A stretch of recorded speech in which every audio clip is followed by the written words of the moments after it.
Sebelum menonton, jangan lupa like, subscribe, dan tekan tombol lonceng. Selamat menyaksikan.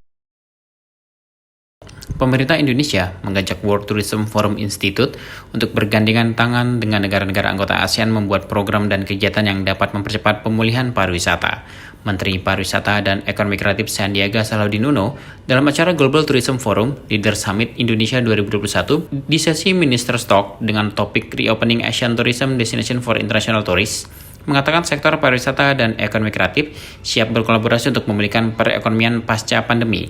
Sandiaga juga mengajak negara-negara anggota ASEAN untuk saling mengupdate tentang protokol kesehatan hingga vaksinasi terkini di masing-masing negara, sehingga hal tersebut akan memunculkan pemahaman percepatan pembukaan destinasi wisata di tiap negara. Dalam kesempatan itu, Sandiaga juga menjelaskan strategi pemulihan pariwisata Indonesia, di antaranya instruksi dari Presiden RI terkait percepatan pembangunan infrastruktur di 5 destinasi super prioritas. Kemudian penerapan CHSE sebagai protokol untuk mengembalikan kepercayaan dan keyakinan wisatawan. Selain itu menerapkan dan mengatur pengaktifan kembali kalender acara di seluruh Indonesia dengan protokol kesehatan, serta merangkul pelaku ekonomi kreatif. Lebih lanjut, Sandiaga menjelaskan, Indonesia akan membuka kembali destinasi wisata untuk wisatawan mancanegara secara bertahap. Pembukaan pariwisata Indonesia akan bergantung Pembukaan pariwisata Indonesia akan bergantung beberapa prasyarat, yakni pandemi COVID-19 yang dapat dikendalikan, artinya destinasi harus berada dalam risiko penularan yang rendah dan fasilitas kesehatan yang memadai tersedia.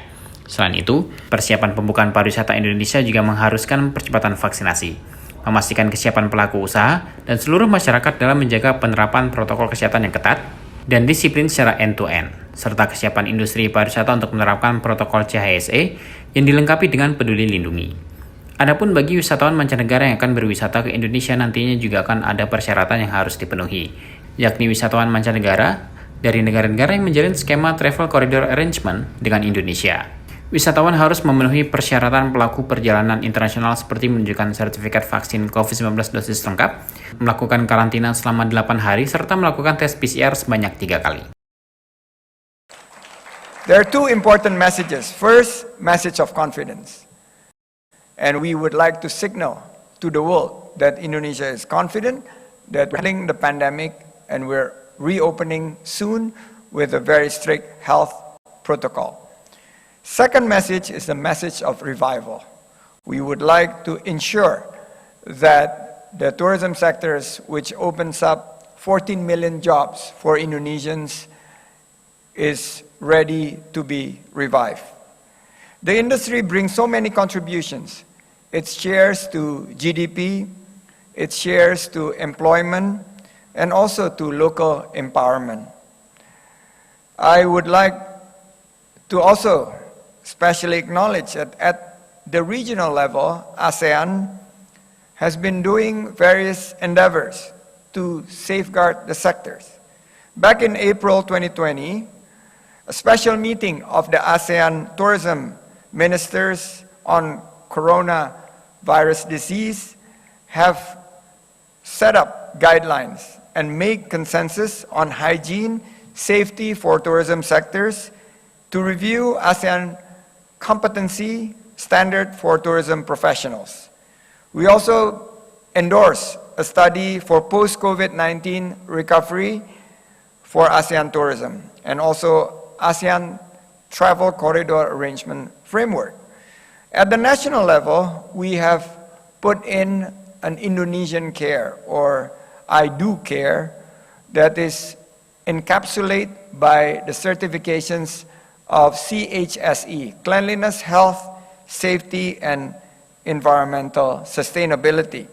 The government have granted incentives and intervened with programs that control transmission rate through vaccinations and very strict health protocol of testing, tracing, and treatment. Destinations such as Bali, Bintan, and Batam will continue to be prepared for pilot project of opening tourism, inshallah, very, very soon. Some of the preconditions that President Joko Widodo have given us is basically to accelerate the infrastructure development in 5 super priority destinations. You have seen the dances that represent Lake Toba, Borobudur, Mandalika, Labuan Bajo, and Likupang of North Sulawesi. We're doing our best to make sure the sectors will be investment friendly with numerous deregulations and relaxations, making it very clear and simple with a lot of granularities, clarities, and simplicity for people to invest in this sector. And we are also elevating the standards for tourism professionals in accordance with world and ASEAN standard. Last but not least, I myself have been a businessman, an investor in the tourism and creative economy sectors. There's a saying that a smooth sea never made a skilled sailor. I know that we are sailing on the right directions, and I would like to reiterate that we will come back even stronger. Ada pepatah yang mengatakan pelaut handal adalah pelaut yang bisa mengarungi badai. Dan badai ini insya Allah akan segera berlalu dan kita semua akan menjadi pemenang pasca pandemi. Insya Allah. Let's rise up in difficult times, win against COVID, and together, yes, we can do it.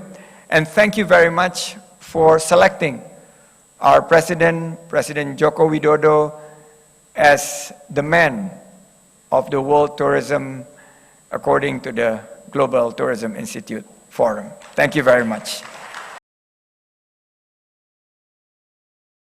Event Global Tourism Forum Leader Summit Asia 2021 turut menghadirkan 49 pembicara internasional dan 22 pembicara dari Indonesia. Acara yang diselenggarakan secara hybrid di Hotel Raffles ini dibuka oleh Wakil Presiden Maruf Amin. Dalam kesempatan itu, ia menyebut pada 2020 menjadi tahun yang berat bagi industri pariwisata global, termasuk Indonesia. Sebab sektor pariwisata menjadi sektor yang paling terdampak pandemi COVID-19, ditandai dengan penurunan signifikan jumlah kunjungan wisatawan.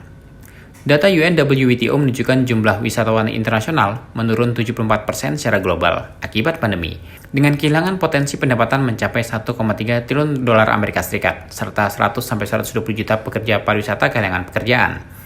Wilayah Asia dan Pasifik mengalami penurunan paling drastis mencapai 84%. Wakil Presiden Maruf juga menyampaikan tren wisata dunia saat ini diwarnai dengan wisata halal.